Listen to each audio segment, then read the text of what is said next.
kaneu la hin ka khowa kol khat lo khoi nom jin tu ge jin te jing wang in ka kho dal halovin acheng ten tan hi ama Thusim ga KASEI le ama hi agol han laya kona ka khowa phai le changkong lo an khoi jin hi mi hang ta le mi hat khat jong an hin khusunga chu emin nga ho chu ana dei che jin AHIN helding chu akiza cha jep jin hiti chun nunga bejin hin kho anamangin hi kum khat hi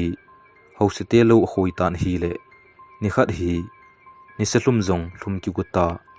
ato la ki chai lo chupa nin aman jong a hi le hi ki tong chai ngal hen tin atong lai loi jin abu lang ahong ki le le no mei sam asawa saw khat asam jong hoi dan chu sari ki bolin abu langa chu aga gal mu in hi le ma jong alung adongin akom anai jin koina him hoilanga ko na hung na him hilaya ipina bol ham ti adol no mei nu chun adon but tapon chuin kolpan jong ole chinu hi an ku te to kina hungzama umnadi he lo mana hilaya hi hung ahi de o tin alim sa tapon ahi le kolpan jong ahi jong le ke kisilin ching ka ting nangin buleme an hon to o atile no mei nu chu akhasu dot donin amai jong akimu sa lo asamma chu amai jo si asial dan AHIN anung langjong anung ngat him lo hiti chun kolpa chu kisilin achin ahung kile phanin menu chun bu ahin thuin an khom hun tan hi kolpa chu alung gel ki pa dan tan chu asei do lo wang a chu alung thima chu ki pa thanum ten AHIN ahi le zan hung hi phanin amanin jong lupna ding asim hun tan pon lo ji achun lupna khana thakhanin alum hunin zan hung so jep phanin kolpa chun dap mahin setan numei nulang anganin koldi atia aga kolle anung lang ahom kiu an hin ahi le kolpa chu alung dongwal be senin iti haitin amai vette te ditin asam chu aga ho do le amai chu mulin an mulle lu jingin amit jong umlo chu phanin kolpa jong aki achabe senin thi pena apena aking asa lo bol ho achuti sap jingle numei nu chu photlot lovin amang tan hi chi zo chun kolpa chu lakhat lang adam mon hi Thusim hi chena chun aki chain adang khat anangai kin hi te kin jong khat hin se inge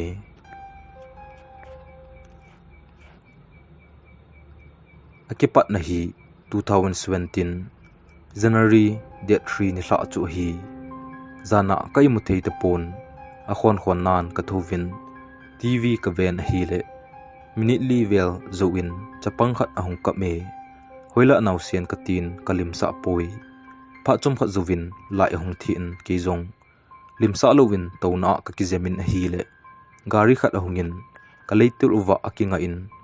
mi ka ginin azuje ki jong hoila ko hiza in mai ta akinga hamtin ka fon tors ka onin ka po le koimala om kit poi ka ti homin ki cha nan ei lo tai ka kom ka vel chu anam si in kana ka kisimin in sunga ka lunin kot ka kamin lupna ka kizam tai chizovin kot chu ahung kyong danin a umin in sunga chun kong lebel apu hla jingin chom kha zovin lai hungwa tai ka thovin hi le pung 2 minute 14 am a hitan kotla aki hong pon umlebel jong athang poi adam mo a khusi a ki thinga haile lut bangin aki zakinin chupa na chun lai wa ana katin kapo do kitle in mai lam khong phungnui a chun no pi pon ki khu khum kha thla sita in ato ka mui kati azan seding helova ka vet den le olta chan anki pa do en eida htai theichang phung thila Thusim khat anangai kin hite hichi Thusim hi 90s lai thu hi jong le in sei kit inge Nepali khat hi nuning wa lo to langa theichang phung khatna an ki khai li in a hi kumphabip achi tan ka kho uwa loi nei hi in nga ham ka mu ve gamla aga hla a hoiza ka ki hla aziu hi nikhat hi ke phan hi tan len tola bol ka pe ule loi hoi dilam kana he phatapon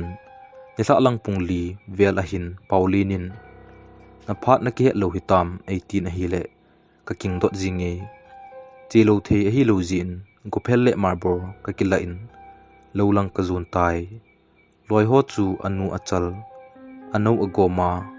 ko a hi kahin hol pan tan hi le KASEI nu ningwa lo chun anam uvin ka ki pa hli ala a agol be phat chu lo to langa aumin loi long gin na lo to lang achun ka zui su in wacha jong ka kap ji e